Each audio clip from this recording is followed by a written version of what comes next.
എന്റെ കാലിൽ എന്തോ തണുത്തതും കഠിനവുമായ ഒന്നിന്റെ സ്പർശം വന്നപ്പോൾ ഞാൻ കരഞ്ഞുപോയി. അമ്മയ്ക്കും അച്ഛനുമൊക്കെ വിളിച്ചു. പക്ഷേ തറയിലേക്ക് വലിച്ചിടിച്ചപ്പോൾ ആരും വരാതെ പോയി. കിടക്ക കീഴിൽ തന്മാത്രമായി ഇരുണ്ട കുഴിയിൽ ഞാൻ പതിച്ചുപോയ പോലെ. എന്നെ വലിച്ചേച്ച ലോകം എന്റെ മുറിയല്ല. ഇത് അന്ധകാരം മാത്രം ഉള്ള ഭൂമിയാണ്.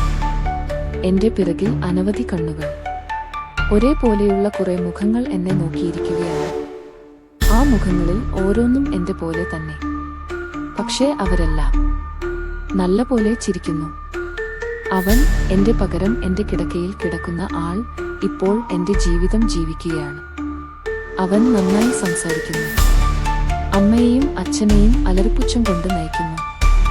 ഞാനാകട്ടെ ഈ ഇരുണ്ട ലോകത്തിൽ കുടുങ്ങിയിരിക്കുകയാണ്. അവൻ അവസാനം എന്നോട് പറഞ്ഞു, നീ എനിക്കിപ്പോൾ ഒരെണ്ണം മാത്രമാണ്. പക്ഷേ മേൽഭാഗത്തിൽ എനിക്കിതിൽ കൂടുതൽ വേണം.